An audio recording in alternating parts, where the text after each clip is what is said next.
Ugandans are about to vote in an election in which one of the world's longest-serving presidents is seeking to extend his 35-year rule.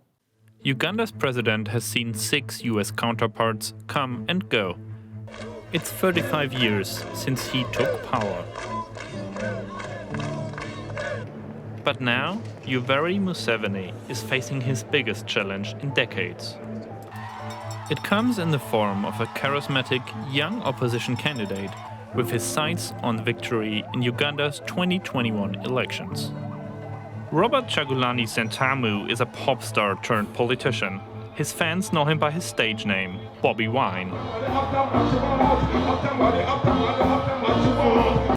He has risen to prominence amid an election campaign marred by a crackdown on the opposition and violence which has left dozens dead.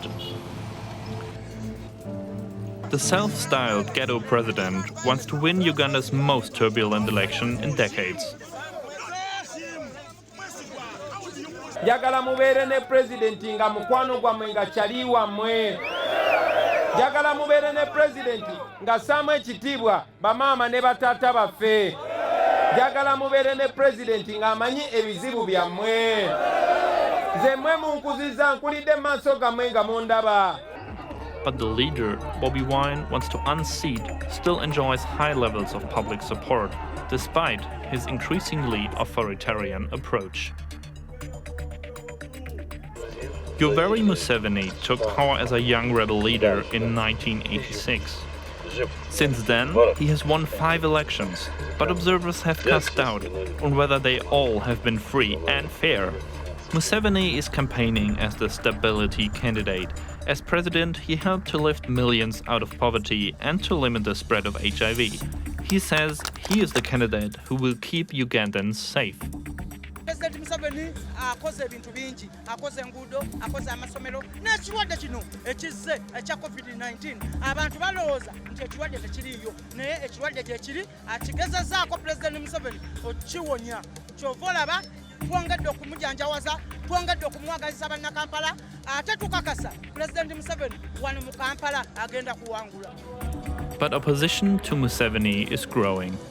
Bobi Wine won the support of many young people with his pledges to tackle youth unemployment and corruption. The singer has been arrested multiple times, with authorities saying his campaign rallies violate COVID-19 restrictions. He says he's being intimidated. Even his home has been raided. I don't know, maybe. So I'm sorry. Even right now, as we speak, we are being raided by the military. I have to end the interview because I can see soldiers beating my security guard.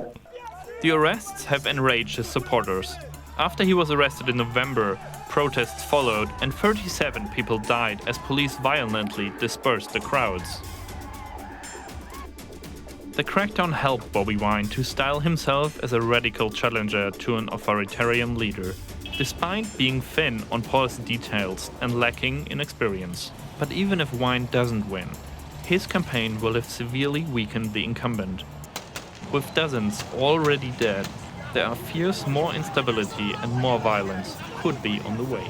We are deeply concerned by the deteriorating human rights situation in Uganda ahead of the parliamentary and presidential elections that are scheduled for the 14th of January, and the challenges that this situation may pose not only for voting day itself, but for the post-electoral period. The stakes could not be higher when Ugandans go to the polls. The country's neighbors will be watching the election closely, with Uganda's reputation as an island of stability in the region already hanging in the balance. Now, people in the capital, Kampala, expressed fear ahead of the poll. Many have already left the capital, concerned that the violence could break out further. I hope for the elections to end in peace, because this is our country and we're not going anywhere. Those who have money have left, but for us, the poor, we have remained in the city. From the time I was born, these are the elections I've seen that has caused a lot of tension in the whole country. In that most people even are now running to the villages. They don't know the future. We cannot hope for free and fair election I think the government should come out and explain to the people that, please, during and after election, there's going to be peace. At least people have peace of mind. Others, people are not eating, people are shifting, they're doing some other things. And DW's Julius Mugambwa is in Kampala with more on the story. Good to see you, Julius. So we've just been listening to people saying that they're afraid of more violence as the vote draws closer. What is the mood in the country? I think the people who are afraid of violence have many reasons to think like that and to have all that fear around them, because this is one of the most I should say, bloody campaigns that we've had, the most violent campaigns we've had. In November, you might recall, we lost almost more than 50 people due to violence. So imagine if that happened during campaigns, and now what will happen during the elections. So this is the mood that it's spreading across the country, with very many people fearing that in case there are riots, in case there are demonstrations, anything could go bad, and they have reasons now to think that tomorrow might bring anything. Julius, let's have a listen to President Museveni, and I want to ask you something about what he's just going to say. There have been practices of intimidation where especially the opposition people have been threatening people not to come out and vote. I held a meeting with the security forces. They are ready to defend you. Therefore, don't fear anything. Come out and vote. Nobody will intimidate you, nobody will attack you. If anybody tries to do that, we shall get him or her. A stern warning from President Museveni there, Julius, but is there more to be read into what he's saying? I think there is more to be read into what he's saying, because why in the world would he mention fear? I think the head of the state is already recognizing the fact that there is fear. Coming out to say that the security will defend Ugandans to go and vote peacefully, it means he has already recognized the fact that there is fear.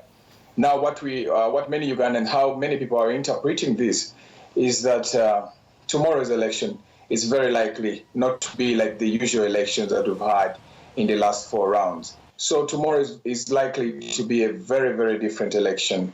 And that stern warning that the president has put through is also going out to people perhaps who are intending to demonstrate, intending to protest or riot. He's telling them clearly that they will not be given a chance. It's clear that the main challenger, Bobi Wine, is a threat to, or is seen as a threat to President Yoweri Museveni, just judging by how the authorities have suppressed his campaign, and even before the pandemic, really. But does he have a chance, Julius? I think Bobi Wine has a chance, and so is President Yoweri Museveni. What Ugandans will decide tomorrow is highly anticipated. You cannot really tell who is going to win this election.